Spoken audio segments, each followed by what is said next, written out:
ናይ ካሮት ጁስ ኣሰራርሓ ንዓይንና ጠቓሚ ዝኾነ ብ5 ደቂቓ ብቻ። ሰላም ሰላም ኣብ መላእ ኩርናዓት ዓለማት ትርከቡ ናይ ዜድ ዩቱብ ቻናል ተኸታተልቲ ክቡራትን ክቡራንን ኣሕዋትን ሓትን ከመይ ኢኹም ድሓን ዶም? ኣነ እግዚኣብሔር ይመስገን ደህና እየ።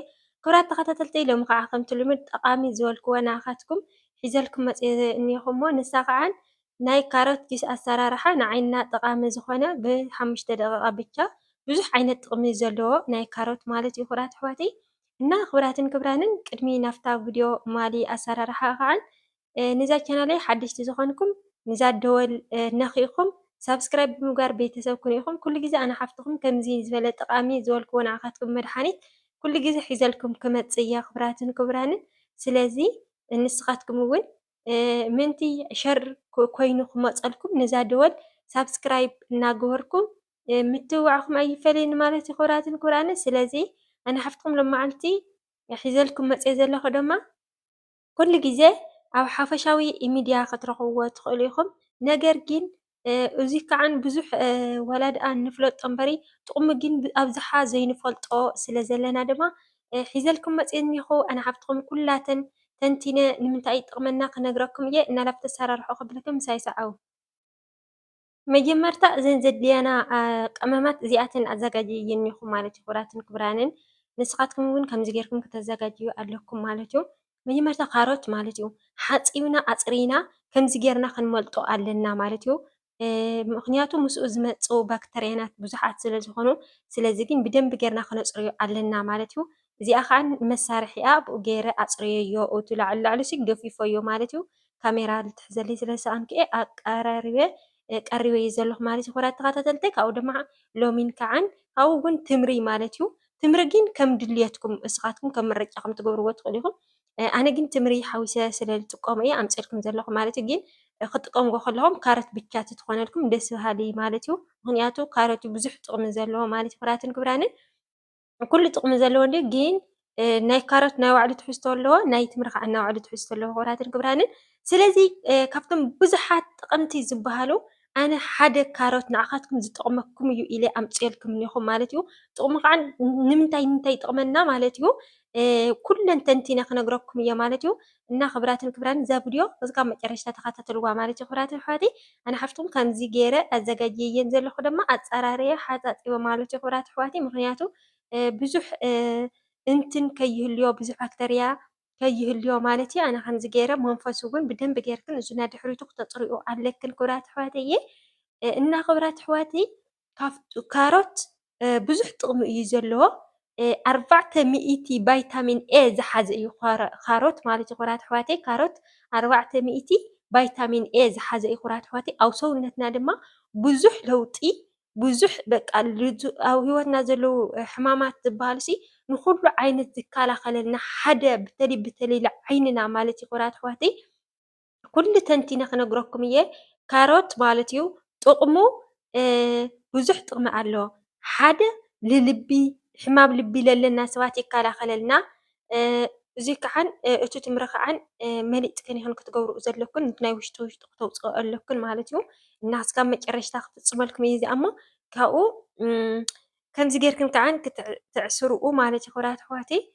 ከምዚ ገይረ የዕስሮ ኣለኹ ማለት እዩ። እስካብ መጨረሻ ተኸታተላ። ኣነ እውን ተንቲነ ንምንታይ ንምንታይ ይጠቕመና ተንቲነ ክነግረክን እየ ዜድ ሓፍትክን ማለት እዩ። ከምዚ ገይረ ከዓን እዛ ቸጉይ ዝበሃል ብዓድና ሰው እዛ ገዛ ቀሪበያ እኒኹ ማለት እዩ። ናብኡ ክጉምጥለ እየ ከምዚ ገይረ መሳርሒኡ ማለት እዩ። መንፊቱ መንፊት ድዩ ዝበሃል ብዓድና ኣተንታ ዓድና እቲ ኣብቲ ዓድና ስዋ ክፅመቕ ከሎ ብመኳዕቲ ይፅመቕ። ኣብዚ ከዓ ብናይ ሻሂ ቃጠፍ ኮ እዩ ጋይስ ወይ ለክ ገዛኻ ንሓዘልካ እንድዩ። እና ክቡራትን ክቡራንን ከምዚ ገይረ ይፀምቆ ኣለኹ ማለት እዩ። ክቡራት ቤተሰብ ንስኻትክን እውን ማለት እዩ ከከም ትሕዝቶኽን ኣብ ገዛኽን ክትጥቀማላ ትኽእላ ኢኽን ማለት እዩ። ብእውነት ኩሉ ግዜ ንጉሆን ምሸትን እንተትጠቒምክንኣ ብጣዕሚ ኢኽን። እዙይ ከዓን ቀሪበየ ዘለኹ እቲ ግፋፍ ከይትደውርዩ ማለት እዩ። ምክንያቱም ደጊምክን ክትፀምቁ ትኽእላ ኢኽን ደጊምክን ተዕሲርክንኡ እንደገና ከዓን ክውፀአልክን እዩ ማለት እዩ። ካሮት ናይ ካሮት ፅሟቅ ማለት እዩ ክቡራት ኣሕዋተይ። ከምዚ ገይረ ከዓን በራጭቆ ቀሪበኒ እኒኹ ናብኡ ገምፂለ ከርእየክን እየ ማለት እዩ ክቡራት ኣሕዋተይ ከመይ ጌርና ከም ነዘጋጅዮ እና ሸሚዓ ከዓ ነብርህ እኒኸ ይብለክን ክቡራትን ክቡራን ደስ ዝብል መዓልቲ እናሕለፍኩ ገዛይ ማለት እዩ ክቡራት ኣሕዋተይ። እዚኣ ግን ብእውነት እመኑኒ ማለት እዩ ኩራት ፋሚሊ ክተመስግንን ኢኹም ትምርቑን ኢኹም ብእውነት ማለት እዩ። ኩሉ ግዜ እዚኣ ተዝጠቕምኩላ በቃ ብዙሕ ለውጢ ብዙሕ ንጥዕናኹምሲ ተመራፂ ዝኾነ ሓደ ካብቶም ብዙሓት ዓይነታት ናይ መስተታት ዘለዉ እዙይ ከዓን ቀሊል እና ብጣዕሚ ቀሊል ኣብ ገዛና እንረኽቦ ማለት እዩ። ከምዚ ገይረ ከዓኒ ግምጥል ኣለኹ ማለት እዩ። ከምዚ ገይረ እናቐዳሕኽዎ የርእየክን ንኽብራት ኣሕዋተይ ምክንያቱ ሓደ ኢደይ ካሜራ እናቐርፀ ሓደ ኢደይ ከዓን ከምዚ ገይረ እናቃድሐ እዩ ቤተሰብ ምክንያቱ ሲ በቃ በይነይ ስለ ዝኾንኩ መዳም ከዓን ኣብ ታሕቲ ዕማራ እያ ዝነበረት ማለት እዩ። ሓንቲ ንዓ ሓንቲ ንዓ ቀሪበኒ ከዚ ማለት እዩ ከርእየክን እየ መጨረሻ። ስለዚ ክቡራት ኣሕዋተይ እዚ ናይ ካሮት ጥቕሙ ድማ ብዙሕ ዓይነት ጥቕሚ እዩ ዘለዎ። ንሱ ድማ ንሕማም ልቢ ይከላኸለልና ሓደ በላ፣ ንሕማም ስኳር ይከላኸለልና ክልተ፣ ንሕማም ኣብ ሰውነትና ንኾነ ይኹን ኣብ ሓንጎልና እናመፀ ዘጨንቐና ድማ ይከላኸለልና ብእውነት ማለት እዩ። ናይ ካሮት ሲ ዓይንና ከዓን ግደፍኡ ብጣዕሚ እዩ ዘፅርየልና ማለት እዩ። ዓይንና ኩሉ ግዜ ተተጠቒምክን በተለይ ዓይንኽን ሕርኽርኽ እናበለ ዘሸግረክን ብጣዕሚ እዩ ዘፅርየልና። ብዙሓት ደኳትር እውን ተሳቲፎምሉ ኣለዉ ማለት እዩ። ኣነ ምስክርነት ዘለዎ እየ ዘምፀልክን ምክንያቱ ሲ ኣጓጉል ዘሎ ማለት እዩ። ኣጓጉል ዘሎ ንዓይንና ቀንዲ መድሓኒት ዝኾነ ቫይታሚን ኤ ናይ ካሮት ማለት እዩ ክቡራትን ክቡራንን። ስለዚ እዚኣ እውን ንዓኻትክን ክጠቕመክን እያ ብዝብል ማለት እዩ። ካሮት ሲ ብዙሕ ጥቕሚ እዩ ዘለዎ።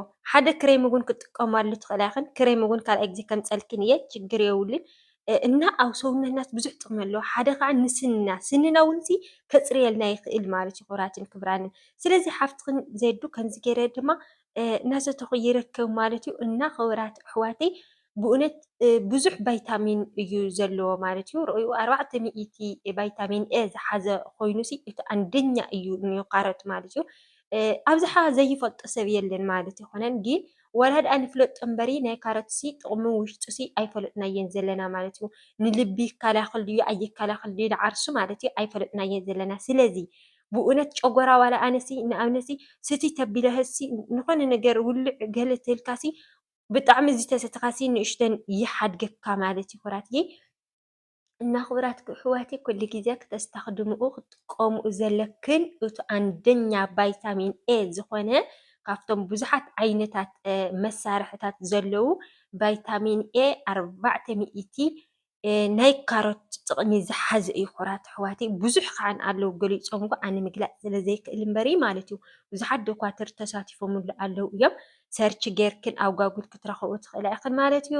ደሞ ችሪስ ንቐደም በላ እናበርክኽን የትን ህዝብ ባ ንደኪ እና ክቡራትን ክቡራንን ማለት እዩ ኩሉ ግዜ ቀሊል እዩ ኣብ ገዛና ሲ ኩሉ ግዜ ንረኽቦ ስለ ዝኾነ ሲ ብዙሕ ከይከድና ሲ ኣብ ገዛና ሲ ንረኽቦ ንኽእል ኢና ማለት እዩ። ክቡራት ኣሕዋተይ ኩሉ ግዜ ከምዚ ጌርክን እንታይ ግድሽኩን እየ ዓሲር ትገዝኣ ዕዳጋ ዓሲር ሲ እዞም ኣልኮላዊ ነገር ኣብ ደገ ዘለዉ ሲ እንታይ ክገብሩልክን ምክንያቱ ኣብ ገዛኽን ሰሪሕኽን ከምዚ ጌርክን ፅሟቕ ተተጠቒምክን ሲ ምንም ስኳር በዝሒ ስኳር ዘይብሉ ስለዝኾነ ባዕልትኽን ማይ ሓዊስክን ስለትፀምቁ ዘለኽን ሲ ብዙሕ ስኳር ኣየምፀልክንን እዩ ማለት እዩ ክቡራት ኣሕዋተይ።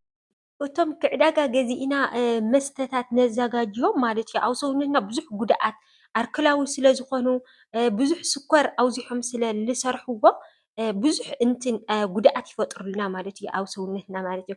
ከምዚ ጌርና ኣብ ገዛና ግን ኣትክልቲ ገዚእና በዓልትና ኩሉ ግዜ ጁስ እንድሕር ንጥቀም ኮይንና ፅሟቕ ግን ብእውነት ሓደ ካብ ሕማም ውጭ ንኾን ኣለና ንሰውነትና እውን ጉልበት ይህቡና ንጥዕናና ንሓንጎልና በቃ ካላስ ብእውነት ማለት ብጣዕሚ ንሰውነትና መርጢ ዝኾነ ጥቕሚ ዘለዎም እዮም ማለት እዩ ትሕዝቶታት እና ክቡራት ኣሕዋተይ ናይ ሎማዓልቲ ጁስ ኣሰራርሓ እዚኣ ትመስል ማለት እዩ። ክትፈትዋን ክትጥቀሙላን ድማ ተስፋ ይገብር። ክቡራት ኣሕዋተይ ኣብዚ ሓላዊ ስራሕ ኣይንቐድም ንሂወትና ንቐድም ምክንያቱ ልዕሊ ሂወትና ማንም የለን እዩ። ንሕና ሂወትና እንድሕር ሒዝናያ ኢና እንድሕር ንሂወትና ኮይና ኢና ሰብ ዝፈትወና ንሂወትና እንድሕር ዘይኮንና ግን ማንም ሰብ ከኽብረና የብሉን ኣሕዋተየ። ብልሞታ ኩሉ እዩ ዝስዕስዐልካ ብሂወትካ እናሃለካ ግን ኩሉ ክፈትየካ ኣይኽእልን እዩ። ግን ማለት እዩ ባዕልትካ ዓርሲ ተኣማንነት ኣለካ ጠንካራ ተኮይንካ ግን ጥንክርነትካ ሰብ ካለሲ ንትፈታዊካ ፀላኢኻ ጠንክርነትካ ስንፍናኻ ክተርእዮ የብልኻን። ስለዚ ማለት እዩ ክቡራት ኣሕዋተይ እዚ ከምዚ እናግበርክን ሰውነትክን ተኸናኸኑ ማለት እዩ ክቡራት ኣሕዋተይ ወዳትክን ኮኑ ጓላትክን ኮኑ ኩሉ ኢኹም ማለት እዩ ክቡራት ፋሚሊ እና ክብራትን ክብራንን ናይ ለማዓልቲ ትሕዝቶና እዚ ይመስል ነይሩ ማለት እዩ። ውዕለና ምሳና ተዝናኒኹም ክትኮኑ ተዘናጊዕኩም ክትኮኑ ተስፋ ይገብር። ስለዚ እዚኣ ከዓ እናተጠቐምኩም ማለት እዩ። ክብራትን ክብራንን ብካልኦት ትሕዝቶ ክሳብ ዝመፀኩም ከዓ ንዓኻትኩም ጠቃሚ ዝበልክዎ ቪድዮታት ምእንቲ ክመፀኩም ከዓ ንዛ ደወል ምንካእ ኣይትረስዑ ማለት እዩ። ይመችኹም። ነዛ ቻናል እውን ሰብስክራይብ ብምግባር ቤተሰብ ኩኑ።